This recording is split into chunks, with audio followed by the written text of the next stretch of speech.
You don't think anything needs to be done about the number of immigrants? You don't think that's an issue? The inflow of people? I think that's blown out of all proportion. I honestly think that blaming all of this on migration is actually the wrong angle. In my opinion, this country was built with migrants. The migrants is the greatest strength this country has seen.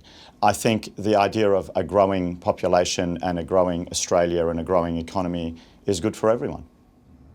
But those people sitting on the motorways while we're having this chat, spending an extra 10, extra 15 minutes in the car each way every day because there's more migrants here, I don't think they'll agree with you. Yeah, but they will eventually agree with me, I think, because at the end, if we're all going to live together and live together in an economically vibrant country that actually looks after everybody, then we have to put people in the best places. In 1998, the ABS estimated, so official figures, said we would hit 25 million by around about 2051. Yeah. Here we are, 2019, and surprise. Where to from here?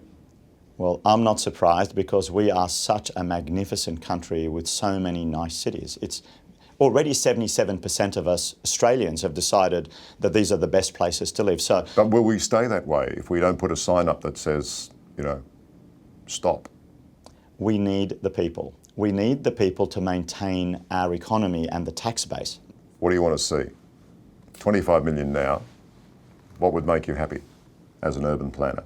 I think that a number like 50 or 60 million for Australia is not too bad. 50 or 60?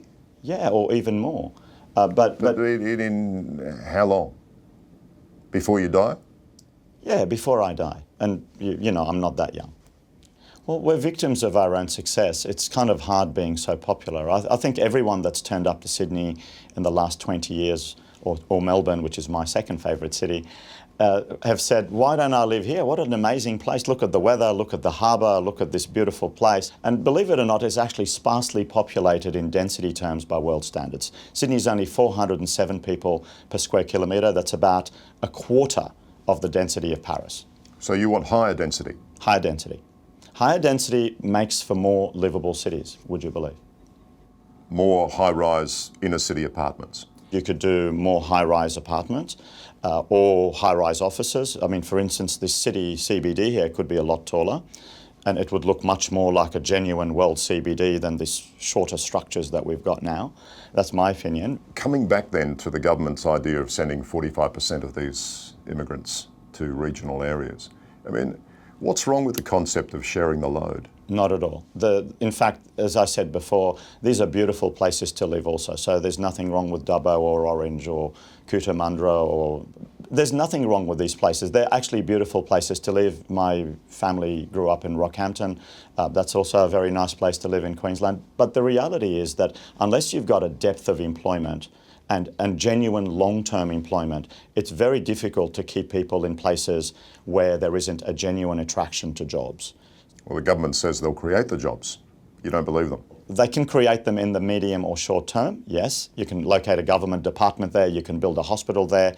But those jobs, if they don't have a huge support structure through the economy, in my observation, generally aren't permanent, long-term.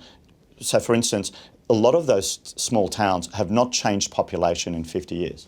And that's because the same number of people that come is equal to the people roughly that go. Hello, I'm Liam Bartlett. Thanks for watching. To keep up with the latest from 60 Minutes Australia, make sure you subscribe to our channel. You can also download the 9Now app for full episodes and other exclusive 60 Minutes content.